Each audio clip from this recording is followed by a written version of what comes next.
James Wan had become a big name in the world of horror after he had co created the Saw franchise and before he gave us the Conjuring universe, he gave us this.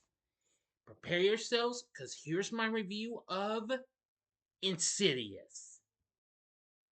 Big D's Entertainment Rankings and Reviews.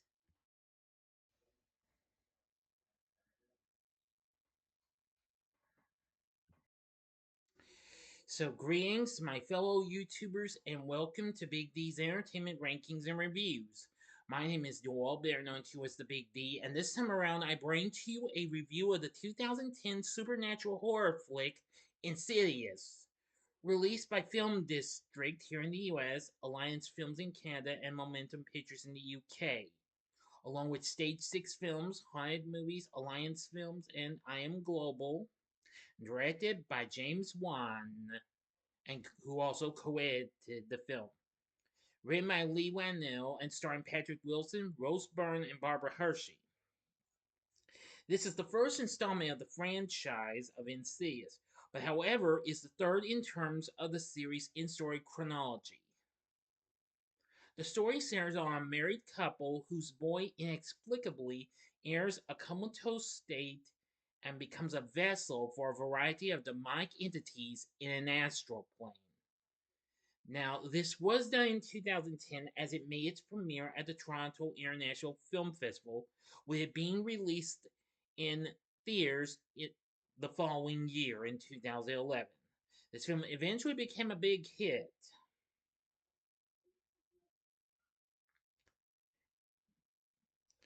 Now, since I mentioned it's the third in the chronological order, it would have two sequels, Chapter 2 and the recent hit The Red Door, which came out last year, and two prequels, which were Chapter 3 and The Last Key, which was the fourth film. Now then, let's get into our story. Married couple Josh and Renee Lambert have recently moved into a new home with their sons Dalton and Foster and their infant daughter Callie. One evening, Dalton sneaks into the attic where he encounters a mysterious entity after falling from a rickety ladder and hitting his head. The next day, he inexplicably slips into a coma. 3 months later, with no signs of improvement, Renee and Josh take Dalton back home. The family starts to experience frightening paranormal events, including strange noises and their home security alarm going off on its own repeatedly. Foster also claims he has seen the comatose Dalton walking around the house, and Renee finds a bloody handprint on Dalton's bed. Later, Renee begins seeing a fiendish, long haired apparition that tries to attack her. The Lamberts decide to move, with Renee believing the house to be haunted.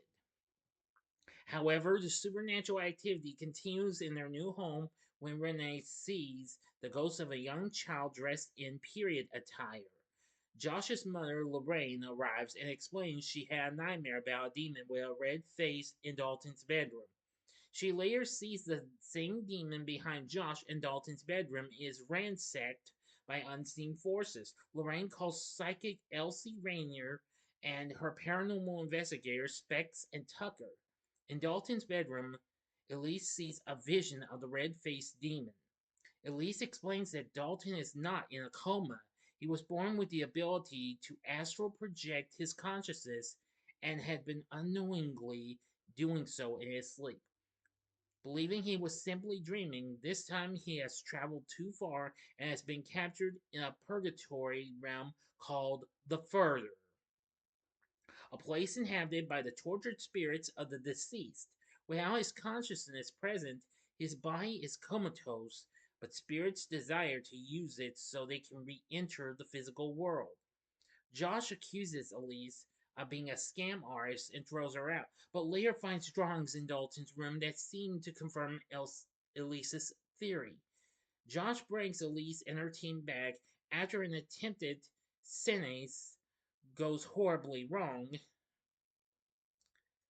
Elise explains that she has known Lorraine for decades and had previously helped Josh when he was a child. Josh also possesses the ability to astral project, but had suppressed his memory of it years ago with Elise's help. After she helped him beat the parasitic spirit of an old woman that wanted to possess him. The only way to rescue Dalton is for Josh to go into the further and save him. Now then, I'm going to go to the final act and the ending. As always, you know the procedure. You have 5 seconds to stop this video.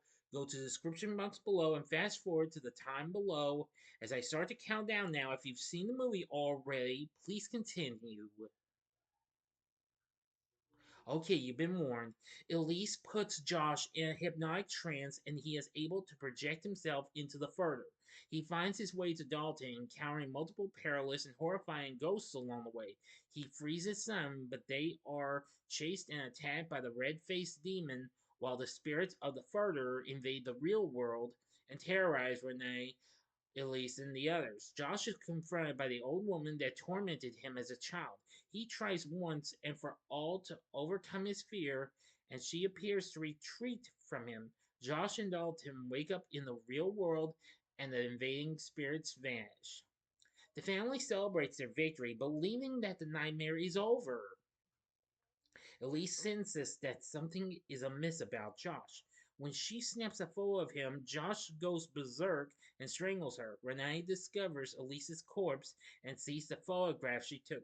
The photo reveals that Josh is now possessed by the ghost of the old woman from his childhood, the latter having slipped into his body when he confronted her in the further. Josh appears behind Renee and she lets out a frightening gasp. End of story. So what did I think of Insidious? Now, I've only seen it twice, and well, it's going to be one time for the others. I am going to say this is a real fright fest of a supernatural film. I will say this is pretty good and what have you, and I think this is not too bad. The film has a pretty good set of reviews. It's at 66% on Rotten Tomatoes, saying aside from a shaky final act, the film is a very scary and very fun haunted house thrill ride. Definitely, I would say this is definitely a big, well, redemption, even despite after the found footage fright fest that is Paranormal Activity had come out a few years prior and kept on continuing to put out sequels and spin-offs and what have you. Metacritic has a score of 52. Roger Ebert gave it a mixed review, saying it depends on characters, atmosphere, sneaky happenings, and mounting dread. This one is not terrifically good, but moviegoers will get what they're expecting. Definitely, yeah. But there was a number of negative reviews reported that the second half of the film did not match the development of the first. The New York Times said the strongest analog for the second half of the film is one that the filmmakers probably weren't trying for. It feels like a less poetic version of an M. Night Shyamalan fairy tale. Well, that's understandable. The Boston Globe wrote that the film begins with promise, but the crazy train of the film runs fully off the rails when the filmmakers go logical, and some of the strange gets explained away as a double shot of demonic possession and astral projection. But positive reviews have focused on the filmmakers' ability to build suspense. That's why I think I appreciate what they were doing, trying to build up the suspense and what have you. The Wall Street Journal explains what makes a movie scary isn't what jumps out of the closet, it's what might jump out of the closet. The blood, the gore, and the noise of so many fright films miss this horrifying point. Movie watchers are far more convinced instinctively that what we don't know will most assuredly hurt us. And the film establishes that these folks can make a film that operates on an entirely different level, sans gore and or obvious gimmicks, and make flesh crawl. The Chicago Tribune wrote director James Wan and screenwriter Lee Whannell admire all sorts of fright from the blatant to the insidiously subtle. This one lies an effective halfway point between those extremes. Rolling Stone commented, "Here's a better than average spook house movie, mostly because the film decides it can daunt an audience without spraying it with blood." And the Associated Press stated the film is the kind of movie you could watch with your eyes closed and still feel engrossed by it. Affirmative. But anyway, I will say this is probably one of the best Fright Fest films to take place in a house that's coming I don't know how long. And this was still just before James Wan even introduced us to the Conjuring universe, which that would happen a couple of years later. But anyway, I really think the story was pretty good and what have you, and Wan's directing was really good, and Lee Whannell's score. Well, I mean, story was good. Oops, almost said score. The score was done by Joseph Bashara, and I thought it was pretty eerie and frightening. But anyway, this was a real fright fest, and I think it was really something. Well, thought it was. Well, think. Well, you get the point. It's just a little mind blowing, but still good though. The, upon its release, the film did very well. The film went on to make $100 million worldwide against its $1.5 million budget. So apparently, this just did so well.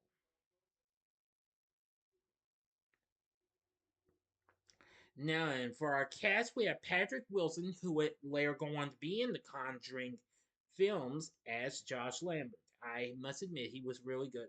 Rose Byrne appears in this as Renee, and Lynn Shay, who of course is kin to Bob Shay of New Line Cinema. Of course, appeared in she appeared in Nightmare on Elm Street as a teacher, and in numerous other films as Elise. I'm gonna say she was good. Now, I actually do like young Ty Simpkins' performance as Dalton. I'm gonna say he was very good. Barbara Hershey played Lorraine. I'm saying she was good. And then we have Lee Whannell, the writer of the film, appearing as Specs, and Angus Sampson as Tucker. So I gotta say, that was pretty cool too. Actually, the composer for the film, Joseph Bashara, appears in this as well as the lipstick face demon. Yes.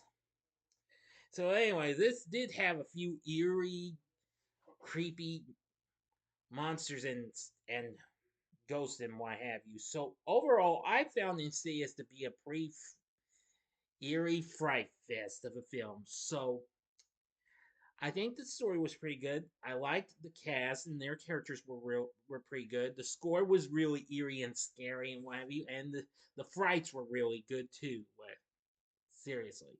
So overall, would I recommend Insidious? I'd say sure, go ahead. I think you'll like it.